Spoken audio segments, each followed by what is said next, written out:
High বন্ধুরা, আজকে আমি মেট্রো রেলে ভ্রমণ এবং টিকিট সংক্রান্ত কিছু তথ্য দেব।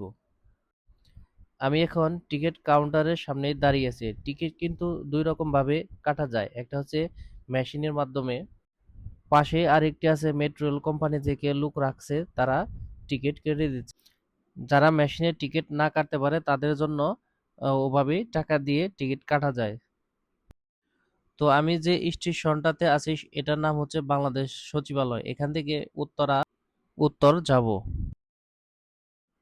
তারপর স্ক্রিনের সামনে চলে আসবেন। স্ক্রিনের সামনে আসার পর একক যাত্রা সিলেক্ট করে তারপর আপনি যেই স্থানে থাকবেন, যেই স্টেশনে থাকবেন ওটা অলরেডি সিলেক্ট থাকবে। তারপর যেই গন্তব্যস্থল আছে সেটাতে ক্লিক করে আপনি যাত্রী সংখ্যা সিলেক্ট করে ঠিক আছেতে ক্লিক করতে হবে।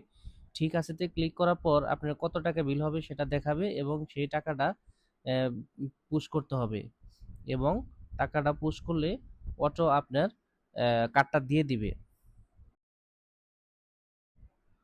কার্ড বেরোনোর পর তারপর কার্ডটা হাতে নিয়ে রাখতে হবে কিন্তু, এবং কার্ডটা আমাদের সামনে কিন্তু প্রয়োজন হবে। এটা দিয়ে এন্ট্রি করার সময়, অর্থাৎ আমরা যখন ভিতরে ঢুকবো তখন কিন্তু এটা এন্ট্রি দিয়ে স্ক্যান করে আমাদের ভিতরে ঢুকতে হবে। এই যে স্ক্যান হচ্ছে এখানে, যে স্থানটা আছে দেখতে পাচ্ছেন, একটা হাতের চিহ্ন আছে, এখানে স্ক্যান করতে হবে। এই যে চিহ্ন দেওয়া আছে, জাস্ট খালি শো করে যাবেন।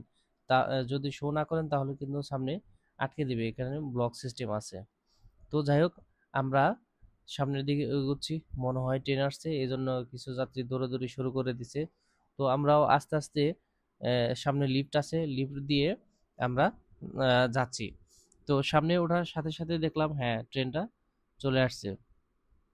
তো আমরা ট্রেনের সামনে দাঁড়াবো এবং নির্দিষ্ট সময়ে ট্রেনটা থেমে সাথে সাথে কিন্তু দরজা খুলবে। খুবই অল্প সময়ের জন্য কিন্তু মেট্রো রেলের দরজা খোলা থাকে। এখানে কিন্তু কোনো অলসতা করা যাবে না। আর হচ্ছে মেট্রো রেল খোলার সাথে সাথে কিন্তু হিউজ পরিমাণ লোকের আনাগোনা এবং চাপ থাকে, সেগুলো ঠেলেই কিন্তু মেট্রো রেলে উঠতে হবে। এরই নাম মেট্রো রেল। তো আমরা দাঁড়ালাম এবং মেট্রো রেল দাঁড়ালো কিছুক্ষণ পরে। দরজা খোলার সাথে সাথে আমরা হুড়মুড় করে মেট্রো রেলের ভিতরে উঠলাম। আর মেট্রো রেল মানে তো বাংলাদেশের সবসময় জ্যাম থাকে। জ্যাম না হলে কি মেট্রো রেল কেমন মানায়?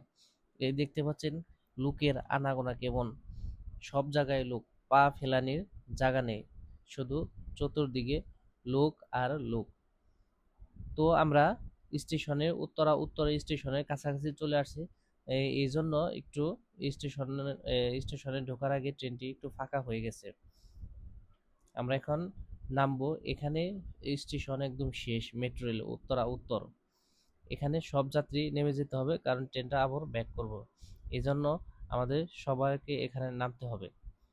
তো আমরা দরজা খোলার সাথে সাথে নামলাম এবং আমাদের নিচে যেতে হবে। আমরা এই লিফটের মাধ্যমে নিচে যাচ্ছি। তো সামনে কিন্তু আমাদের যে কার্ডটা দেওয়া আছে ওই কার্ডটা কিন্তু এখন মেট্রো রেলে আমাদের রেখে যেতে হবে। সেটা সিস্টেমটা হচ্ছে, একটু আগে যেটা দেখলেন, যে একটা ঢোকার আগে কার্ডটা স্ক্যান করে ঢুকতে হয়, কিন্তু বেরোনোর সময় কার্ডটা ভিতরে পুশ করে রেখে তারপর বেরোতে হবে। এটাই হচ্ছে সিস্টেম। এটা কিন্তু যদি কার্ডটা আপনি ভিতরে না দিয়ে বেরোনোর চেষ্টা করেন তাহলে কিন্তু গার্ডটা আটকে দিবে। তো এটা কখনোই করার চেষ্টা করবেন না কেউ।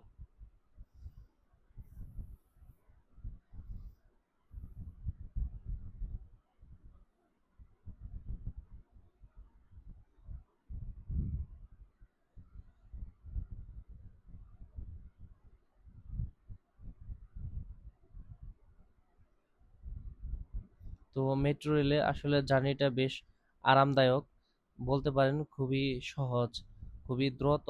জার্নির জন্য মেট্রো রেল ভালো একটা জিনিস। নিচে তো অনেক জ্যামজট থাকে, আর মেট্রো রেলে খুবই অল্প সময়ের মধ্যে চলে আসলাম। কার্ডটা বের করে রাখবেন সাথে সাথে, কারণ প্রচুর লোকের আনাগোনা, তো খুবই দ্রুত কাজগুলো করতে হয়। ওই দেখতে পাচ্ছেন কিভাবে কার্ডগুলা ভিতরে ঢুকিয়ে তারপর বার হচ্ছে। সেম ভাবে এটিএম বোর্ডে যে এটিএম বুথে যেরকম আমরা কার্ড পুশ করে টাকা বের করে থাকি, সেম ভাবে এটা কার্ডটা ভিতরে দিয়ে আমাদের বেরোতে হবে। তো আমরা একদমই এখন এক্সিট সাইডে চলে আসছি। মেট্রো রেলের যে স্টেশন আছে সেটা থেকে বের হয়ে যাচ্ছি। তো এই জার্নিটা বেশ ভালো এবং আরামদায়ক ছিল। বাংলাদেশ সরকার অনেক উপকার করছে এটা আসলে দিয়ে, কারণ যাত্রীদের অনেক ভালো দ্রুত এক জায়গা থেকে আরেক জায়গায় যাওয়া যাচ্ছে। খুবই সুন্দর একটা জিনিস। ধন্যবাদ ভিডিওটি দেখার জন্য।